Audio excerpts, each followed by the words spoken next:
Eh, bueno, no, nosotros en general, mayormente el grupo del seminario, veo que está conectada Nadia, que también es una compañera del equipo de trabajo, y bueno, y Tamara, que está ahí participando como invitada.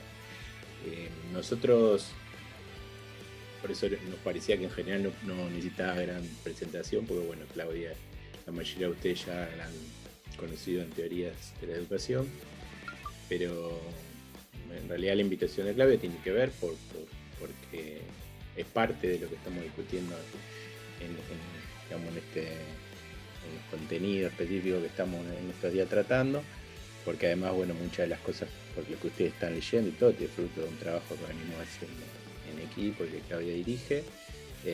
Y bueno, entre otras cosas, porque también Claudia es la directora del CEIL, que es un centro de investigación sobre trabajo, que también en estos días está cumpliendo 50 años, así que la vamos después a invitar a Claudia que haga todos los avisos pertinentes. Así que, bueno, alguna por ahí presentación más para quienes no la conocen. Claudia es doctora en el área de educación, pero generalmente viene trabajando hace muchos años en esta línea de trabajo. Así que, bueno, decíamos, es docente en la Universidad de Luján, en la UBA, y ahora directora de esa institución, así que la invitamos si querés incorporar algo más a tu presentación, Claudia. Te damos la palabra. No, bueno, primero un gusto enorme, enorme estar compartiendo este espacio con ustedes.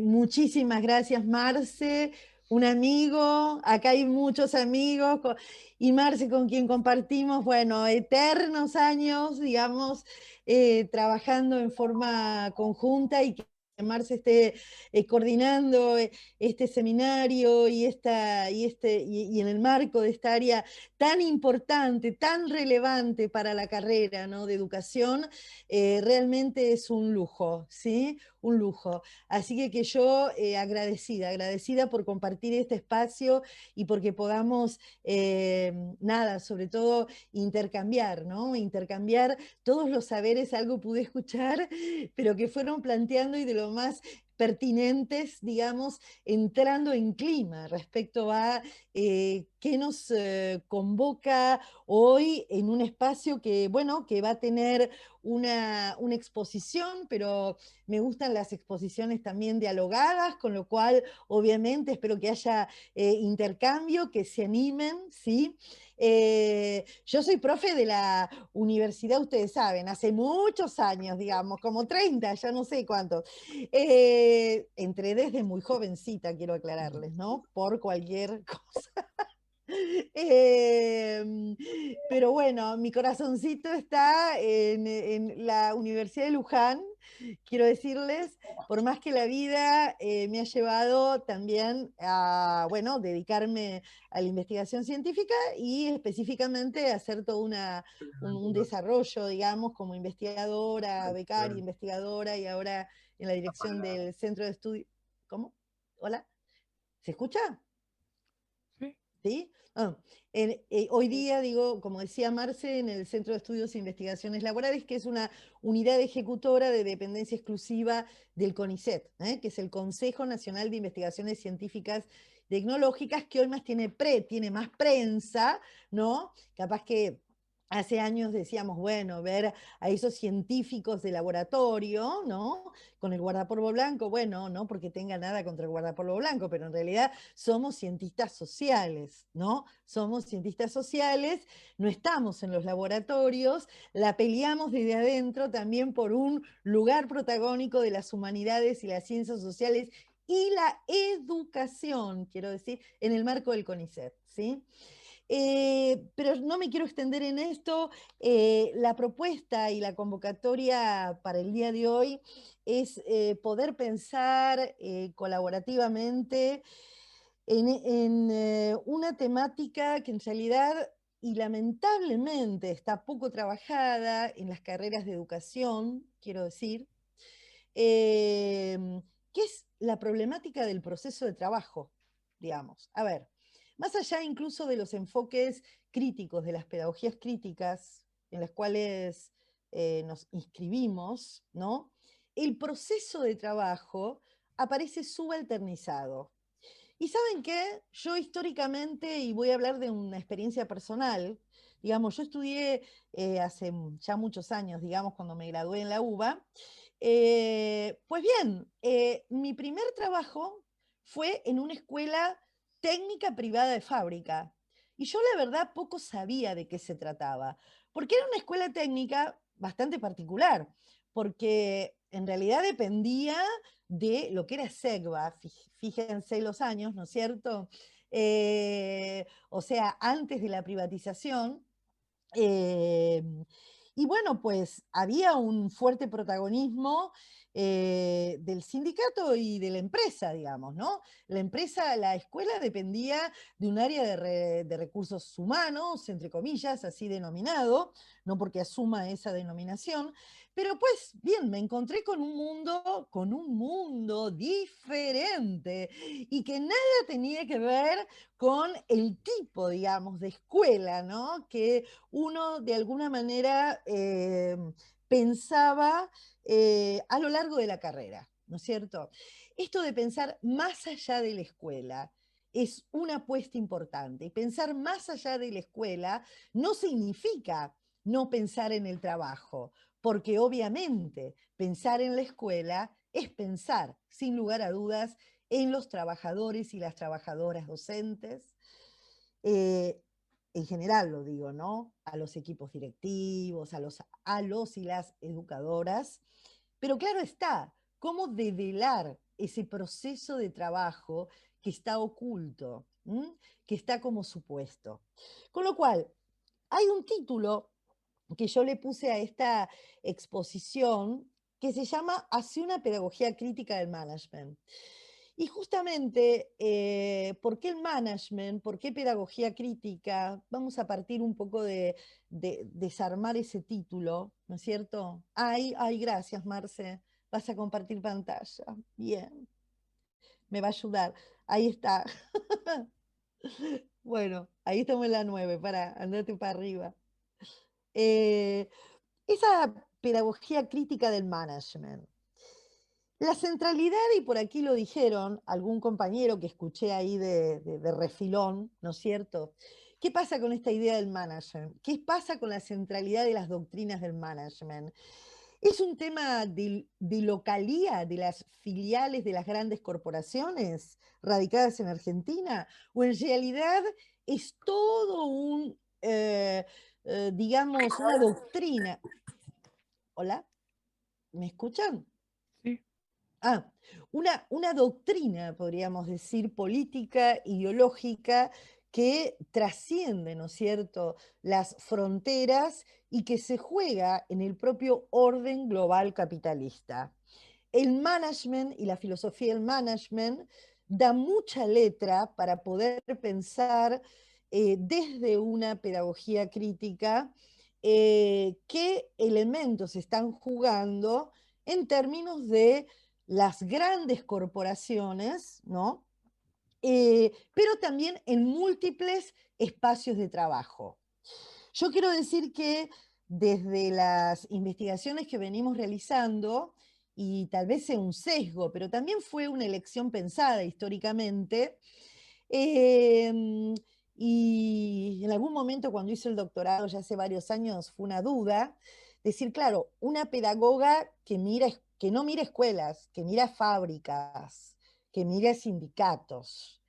Vieron esto como el sociólogo no mira escuelas, el sociólogo puede mirar fábricas y se dedica a la sociología del trabajo. Nosotros miramos escuelas, ¿no? Está sabido. Pero ¿por qué no miramos otros espacios? O miramos a las escuelas como espacios de trabajo, ¿no es cierto? O múltiples espacios constituidos en espacios laborales donde se despliega un proceso de trabajo. En este sentido, entonces, decir que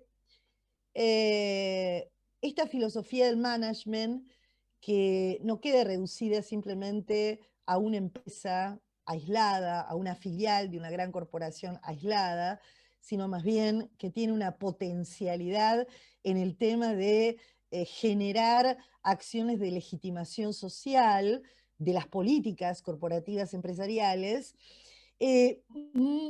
mucho tiene que ver con un gran desafío para las pedagogías críticas situadas, que tiene con ¿qué? Con develar los mecanismos sofisticados que el capital emplea para justamente controlar, para lograr consentimiento, para colonizar las subjetividades de los y las trabajadoras, para apelar, ustedes lo decían hace un ratito apenas, a modelar los comportamientos laborales.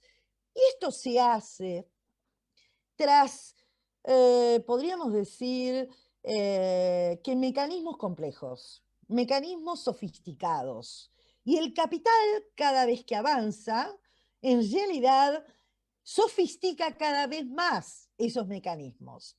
Y la tesis central que estamos desarrollando tiene que ver con esto, con que en realidad la pedagogía tiene herramientas por demás potentes, así como el campo comunicacional, quiero decir, para desnaturalizar y poner de manifiesto el conjunto sofisticado de herramientas que emplea el capital para, de alguna manera, controlar y disciplinar a los y las trabajadoras. En este sentido, entonces, partíamos de tres preguntas generales, ¿no? ¿Cómo se manifiestan en los requerimientos del orden global, perdón, cómo se manifiestan los requerimientos del orden global en las políticas empresarias locales y en la agencia pedagógica? Porque, ojo, la educación está en manos de las corporaciones, ¿sí?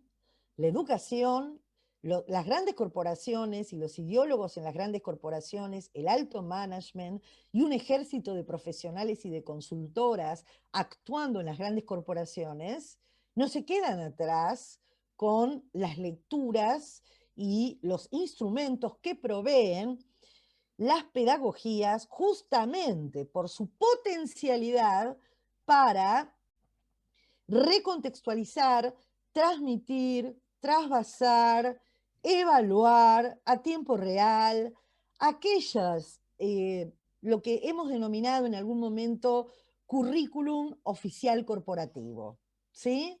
Es decir, las corporaciones están detrás de la educación empresarial. Es decir, es materia de preocupación. Se invierte mucho, mucho, mucho dinero en esto. Hay múltiples actores, consultoras involucradas en esto. Y hay un ejército, podríamos decir, del management a través del orden jerárquico profesional, y como ha estudiado muy bien también Marcelo, que de alguna manera tienen un rol protagónico en ese proceso, podríamos decir, utilizando la jerga pedagógica, de transposición didáctica, ¿sí?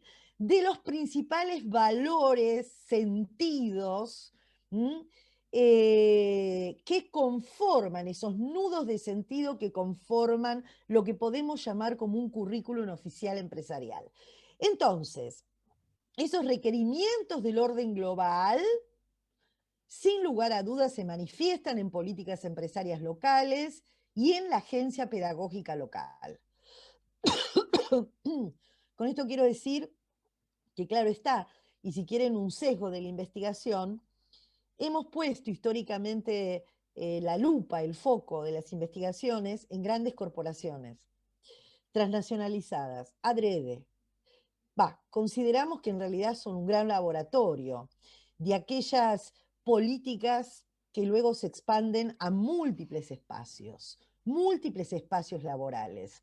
Mirar la corporación es mirar, vieron, como una especie de ámbito de múltiples ensayos, digamos, para ver cuán efectivos surgen determinadas herramientas para, de alguna manera, bueno, lograr cooptación, ¿no es cierto?, en los trabajadores y las trabajadoras. Entonces, ¿para qué, cómo y sobre qué aspectos forman las empresas a los y las trabajadoras? bueno, es un tema que vamos a analizar, pero claramente la empresa tiene un rol protagónico en la formación de la fuerza de trabajo. Es mentira que la empresa no forma, ¿sí? La empresa forma, pero además necesita de la formación inicial, quiero decir, ¿no? De los y las trabajadoras, sobre todo más que por conocimientos específicos, podríamos decir que por conocimientos generales, y sobre todo por esta idea de que la escuela también en un sentido disciplina. Sabemos que la escuela no solo disciplina, como la fábrica no solo disciplina, también hay fisuras y acciones de resistencia y de acción colectiva, ¿sí?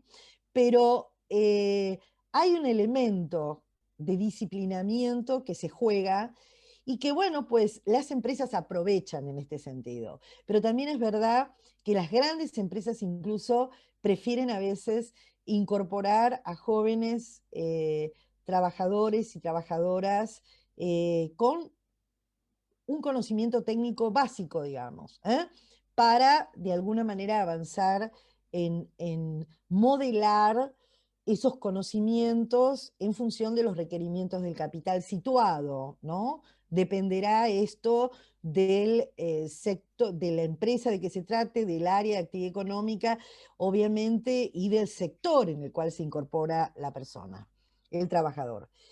El gran tema es qué expresión cobra la resistencia y el accionar político gremial, porque en realidad estamos pensando, así como lo pensamos en la escuela, lo pensamos también en la fábrica, ¿no es cierto?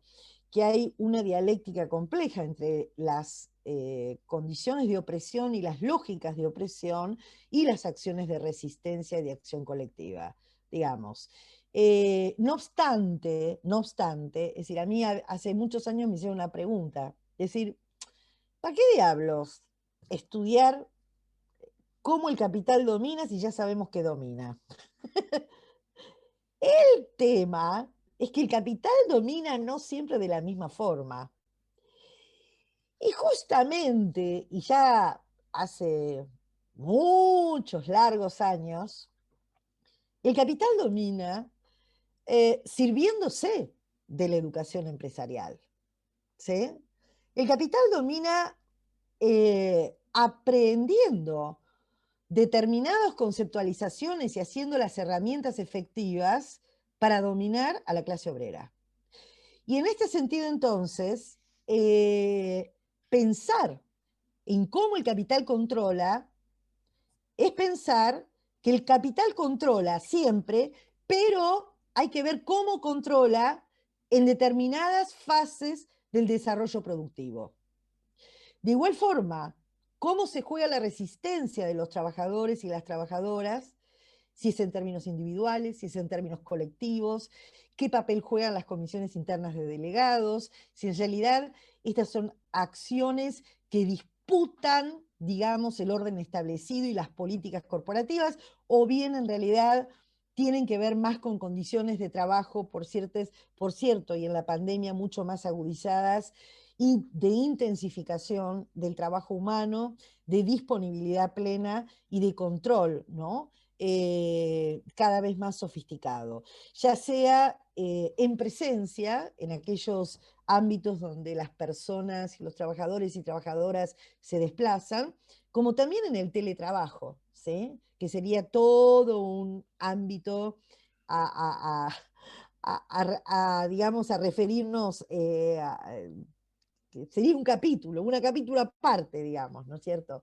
Pero muchas grandes empresas de distintos sectores de actividad están utilizando el teletrabajo, no en términos generales, ¿sí? Porque obviamente hay actividades que no se pueden realizar por teletrabajo, pero sí también está atravesando de alguna manera las lógicas. El primer punto de cuestión que a mí me interesa realmente abordar y que yo creo que tiene íntimamente que ver con este seminario, que realmente saludo y que creo yo que tiene que crecer, crecer, crecer mucho, mucho, mucho, y que cada vez tiene que haber más compañeros y compañeras del área de educación interesados en estas problemáticas que son tan centrales, es cómo hacemos que el trabajo y la educación que es un campo de problematización en la investigación educacional crítica. A ver, y adrede invertí el trabajo y la educación, y no hablé de la educación y el trabajo, ¿sí? Y esto tiene que ver justamente con asumir una perspectiva, ¿m? De cómo entendemos al trabajo y cómo entendemos a la educación. Muchas veces, sobre todo en el campo de la sociología, pero esto está bastante difundido, se habla muy rapidito del campo de aplicación del campo de la educación y el trabajo. Ustedes lo habrán escuchado. Está, ¿no? La relación entre educación y trabajo, el campo de la educación y trabajo. Bueno, pues el punto es que la educación y trabajo en realidad supone determinados paradigmas que piensan en una educación que sirve al mercado de trabajo. Es decir, podríamos decir, dicho en otros términos no académicos, la educación se antepone el carro al caballo, ¿de acuerdo? En realidad no es antes la educación y luego el trabajo, sino que ahí está la necesidad de una inversión de sentidos. Una inversión de sentidos que no es caprichosa, no es banal y tiene que ver con debatir perspectivas, ¿sí? Una perspectiva, en este caso, que yo asumo y compartimos con Marcelo, una perspectiva crítica, una perspectiva marxista, una perspectiva que de alguna manera piensa, ¿no?, al proceso de trabajo, ¿eh? Y luego, en todo caso, la educación. En todo caso, la educación sabemos per se, sí, tiene un lugar como propuesta emancipatoria, yo no lo voy a negar, pero es una variable interviniente, la toma de conciencia, ¿no es cierto?, de la clase trabajadora, sin lugar a dudas. Tiene un lugar fundamental, un lugar fundamental. No obstante, el gran tema es cómo se despliegan acciones respecto a la propia arquitectura, digamos, organización del trabajo, organización de la producción, estructura económica, modelos productivos que de alguna manera forjaron al capitalismo sobre la base de una relación desigual, per se, inherente, ¿no?, a un conflicto estructural entre el capital y el trabajo. Con lo cual, en realidad, ese horizonte es diferente pensar, vivimos en una sociedad capitalista, obviamente, pero es diferente pensar estas temáticas con un horizonte diferente, con un horizonte donde piense que estas condiciones de producción, digamos, se modifican o no, ¿no es cierto? O simplemente hay que poner parches, ¿no? Y mejorar, ¿no? Y hacer un capital que se ocupe de los trabajadores y trabajadoras. Entonces, la formación como temática clave en los espacios de trabajo. Bueno, esto un poco tiene que ver con lo que recién les decía, ¿no? Sin lugar a dudas, en este campo de estudios, como campo de aplicación, tomado por sociólogos, en menor medida pedagogos, pero sobre todo aparece la hegemonía de los enfoques funcionalistas, ¿sí? Esos enfoques funcionalistas que hay que desnaturalizar, debatir, y las pedagogías críticas tienen, y la pedagogía para la praxis y una pedagogía situada, tiene herramientas fundamentales para poder poner en discusión estas ideas, digamos, que tienen que ver con afinar los vínculos, digamos, entre la educación y el trabajo. A veces se dice mucho, no es lineal, se dice, las lógicas de la educación no son las mismas que las lógicas del mundo, se habla del mundo como genérico, del trabajo, se aceptan que hay racionalidades diferentes, pero después se termina diciendo, bueno, ¿qué necesitan los jóvenes para adaptarse mejor a las reglas de juego imperantes a los mercados de trabajo? ¿De acuerdo? En definitiva, el cierre es ese, aún aceptando incluso en algunos enfoques que esa relación no es lineal, ¿sí? Con lo cual, podríamos decir que nos apartamos de una perspectiva lineal, funcionalista, también de una perspectiva relacional, donde decimos, bueno, a ver, podemos pensar qué necesitan para adaptarse mejor, sabiendo que no hay un acople directo, para pensar que en realidad hay que ir más allá de lo que se requiere, que el lugar de la formación es formar profesionales críticos y que en realidad, en todo caso, hay que formar profesionales sin lugar a dudas para un campo profesional, pero también para poder debatir esas reglas de juego imperantes, ¿no es cierto?, que predominan en una sociedad capitalista que se funda sobre relaciones desiguales. Entonces, avanzando, por eso digo, finalmente, que esa relación yo la redenomino trabajo y formación como un vínculo conflictual, ¿de acuerdo? No es lo mismo pensar en una perspectiva funcionalista, donde hay una linealidad en esa relación, que una perspectiva relacional a una perspectiva conflictual, ¿sí? Una perspectiva conflictual, que incluso invierte los términos. No es educación para el trabajo, que es un paradigma subyacente funcionalista, les decía, pero en el fondo es positivista, en el fondo está la teoría de los recursos humanos, ¿no es cierto? Sino que en realidad es cómo nos apropiamos, ¿no es cierto?, de ese proceso de trabajo, cómo los desnaturalizamos, los sometemos a la crítica, cómo nos organizamos, ¿no?, la clase obrera, más allá de las fronteras de las fábricas, de una fábrica, cómo se anudan esas redes, ¿no es cierto?, en la clase obrera, no solo local, sino internacional, y cómo tenemos ese horizonte, ¿no?, en la mirada y en nuestras investigaciones, ¿sí? Eh, ¿Para qué y para quienes investigamos? Tiene que ver con esto, justamente. Hay que preguntarse, ¿para qué, ¿no?, y para quienes investigamos? No, quien no se pregunta como científico social esto, y pasa en la docencia de igual forma y en la investigación, bueno, pues es un laburo de escritorio que realmente no trasciende y no tiene nada que ver con generar conocimiento situado para los sectores subalternos y para poner en evidencia justamente las formas de opresión del capital. Muchas veces, como decía Freire, ¿no?, las formas de opresión del capital introyectadas, ¿no?, en el oprimido. Y cómo en realidad es una herramienta la pedagogía y las herramientas que tiene la pedagogía, ¿no?, las pedagogías críticas, para justamente develar, desnaturalizar, ¿no?, estos mecanismos, que por cierto cada vez han sido más sofisticados en los últimos 20 años. Eh, Podemos seguir, por eso es que quisiéramos plantear, ya hace varios años decimos que nos resulta importante plantear una pedagogía crítica del trabajo, y esto implica ir más allá de la escuela. Cuando digo ir más allá de la escuela, no es ir, a ver, no es que dejemos de lado la escuela, esto lo quiero aclarar también, ¿eh? La escuela es importante, la escuela es importante. Lo que pasa es que la escuela ha sido poco mirada desde estos ángulos, ¿sí?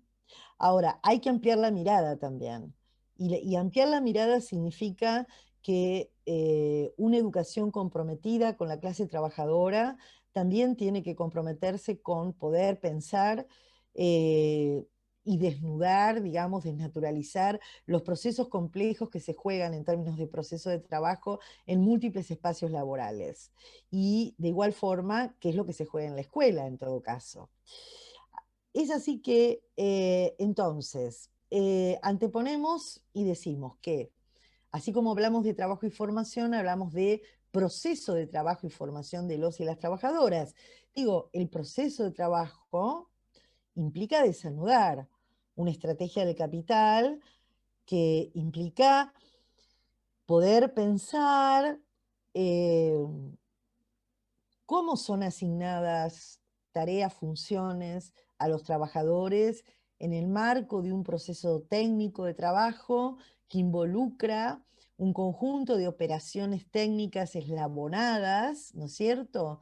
Operaciones técnicas que son adjudicadas y que pueden ser adjudicadas a varios trabajadores. Algunas serán realizadas en forma manual, con herramientas más o menos automatizadas, estarán automatizadas totalmente, estarán a cargo de un grupo de trabajo. Bien, es decir, ese proceso de trabajo, tener la lectura y la visión de proceso de trabajo, desnaturaliza también, abre la caja negra de esas operaciones técnicas. Esto, pero no me quiero enredar con esto porque ahí lo voy a complicar. Pero sí, por lo menos, en las tareas que se le asigna a los y las trabajadoras en función de los quehaceres, ¿de acuerdo? Que se realizan.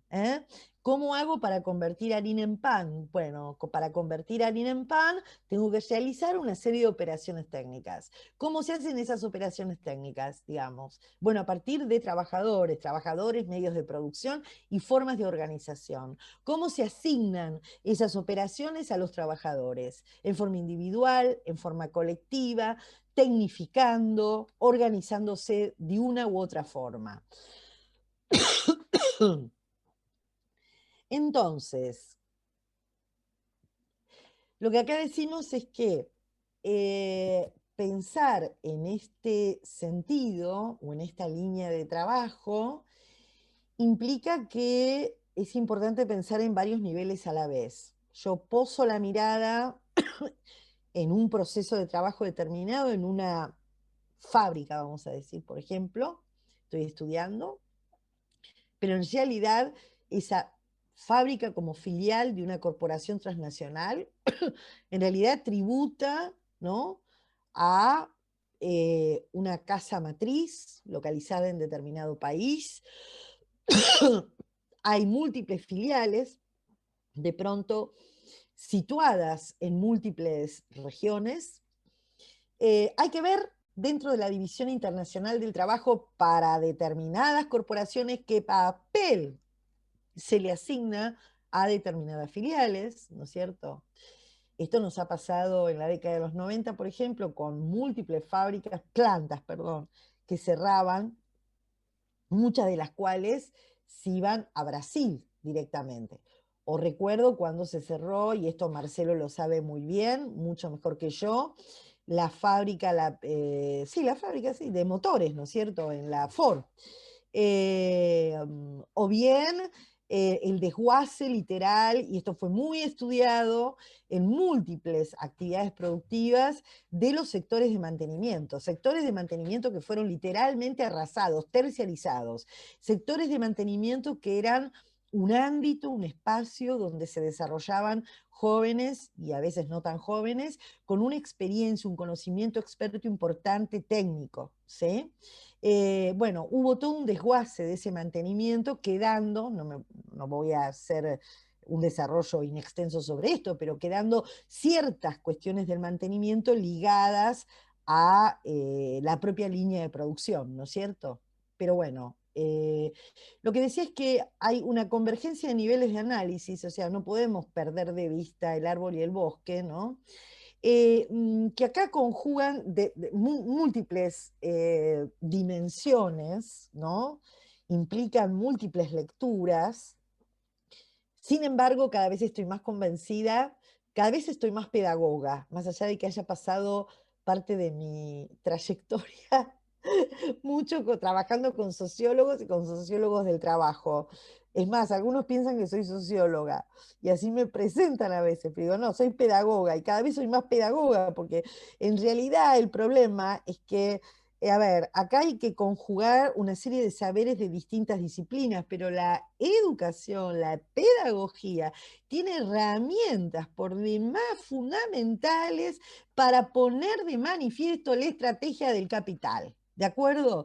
Y esto es muy relevante, muy, muy relevante para la acción organizada de los trabajadores y trabajadoras, ¿sí? Y para aquellos sindicatos, ¿no?, comprometidos con la clase obrera. ¿de acuerdo?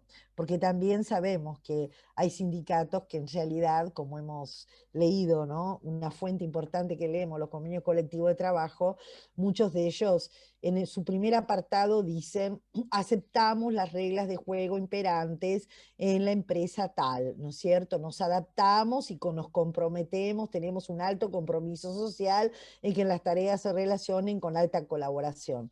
Dicen eso más o menos así, ¿no? Entonces, múltiples disciplinas, ¿sí?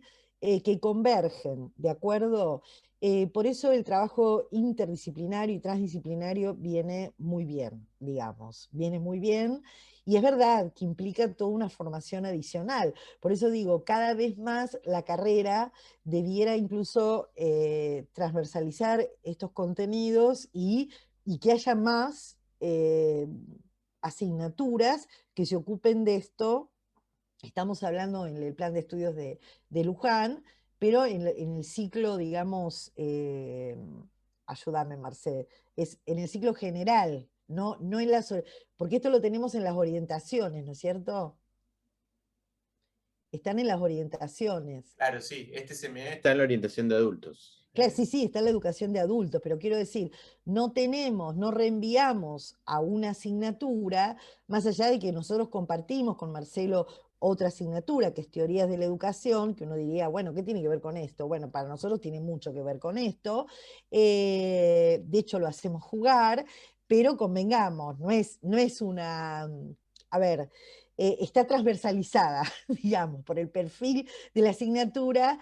No se diría, nadie imaginaría que vamos a dedicarnos a reflexionar sobre las problemáticas del trabajo, de la educación, de la clase obrera, ¿no es cierto? Pues bien, pero creo que hay que hacer mucho en este sentido, ¿no? Avancemos, decime bien cómo estoy con los tiempos, ¿no? Porque yo viste que soy así, larguera y me... No, sí, sí, estamos bien. No, solamente acotar a lo que vos estás diciendo, Claudia, que más allá de la carrera, la universidad en general hace mucho, pero para el otro lado, ¿no? Digamos, Ah, sí, claro, cuando uno mira programas y propuestas de otra carrera de la misma universidad, me olvido de eso, sí. la formación managerial y eso es lo que abunda. Sí, yo no lo puedo creer, y cada vez más en las especialidades, cada vez más en, bueno, bueno, ahí mientras, bueno, sabemos, somos minoría en un sentido y bueno, y esta voz poco se escucha. Y escuchen, poco se escucha en la carrera de educación, bueno, y más allá de que se hable de las pedagogías críticas, pero ¿saben qué? Cuando se habla de las pedagogías críticas se lo asocian sobre todo a las acciones de resistencia en los movimientos sociales. Este es un tema. Y justamente el problema, sin lugar a dudas, de la resistencia hay que mirarlo en las organizaciones y en los movimientos sociales, pero el problema hay que anudarlo y articularlo orgánicamente con las formas de opresión. ¿Cómo hace el capital para oprimir? ¿Y la educación es una herramienta para develar esto? Esta sería la pregunta del millón. ¿Y qué herramientas nos brinda la educación? Desde la formación que tenemos, ¿no?